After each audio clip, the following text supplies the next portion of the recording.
Have you ever stood at the edge of the Golden Gate Bridge, watching the fog roll in? It's beautiful, right? Almost magical. But what if that same fog, that iconic San Francisco mist, was hiding something truly terrifying? What if it wasn't just water vapor, but a shroud for a horror that has haunted this city for decades? Our story begins with Detective Miles Corbin, a man who has seen his fair share of darkness in the heart of San Francisco. But nothing could prepare him for the case that landed on his desk. A string of baffling disappearances, all linked by one chilling detail. The victims' cars were found abandoned, mid-span, on the Golden Gate Bridge. No signs of struggle, no notes, just empty vehicles, swallowed by the thick, gray fog. The media called it the bridge ghost. Families were demanding answers, and the city was on edge. For Corbin, it started as just another case. He interviewed witnesses who spoke of strange whispers in the fog, of fleeting shadows that seemed to dance at the edge of their vision. He dismissed it as stress, as the city's folklore playing tricks on people's minds. He was a man of facts and evidence, not ghost stories. His investigation led him deep into the bridge's history. He spent nights in the city archives, poring over old case files and forgotten newspaper clippings.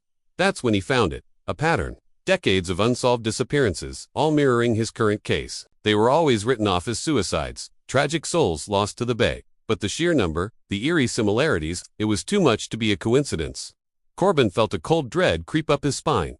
This wasn't a new phenomenon, it was a cycle. One evening, determined to find a logical explanation, Corbin drove onto the bridge himself as the evening fog began its slow, silent invasion. He parked his car where the last victim, a young musician, had vanished. He got out, the cold, damp air clinging to his skin. The world dissolved into a gray void.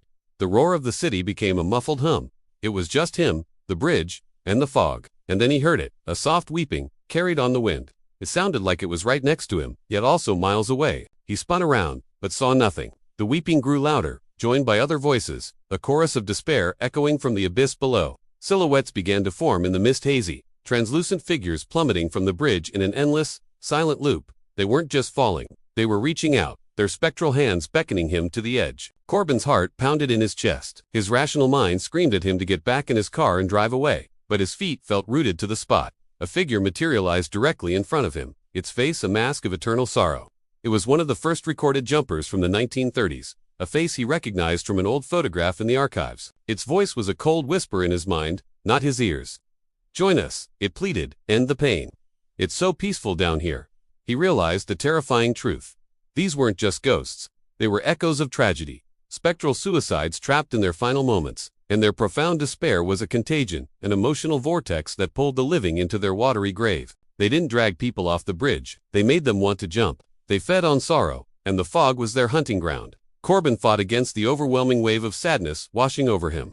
His own regrets, his own failures, bubbled to the surface, amplified by the spirit's despair. He saw his own reflection in their sorrow. He was teetering on the edge, not just of the bridge, but of his own sanity. This was the ultimate psychological terror, a battle fought not with fists, but with the will to live. This is the story of the Fog of San Francisco, a tale of how the city's most beautiful feature conceals its darkest secret. What do you think happens to Detective Corbin? Can a person fight an enemy that attacks their very soul? Let me know your theories in the comments below. If you love stories that mess with your mind, make sure to like this video and subscribe for more dives into the unknown. Thanks for watching.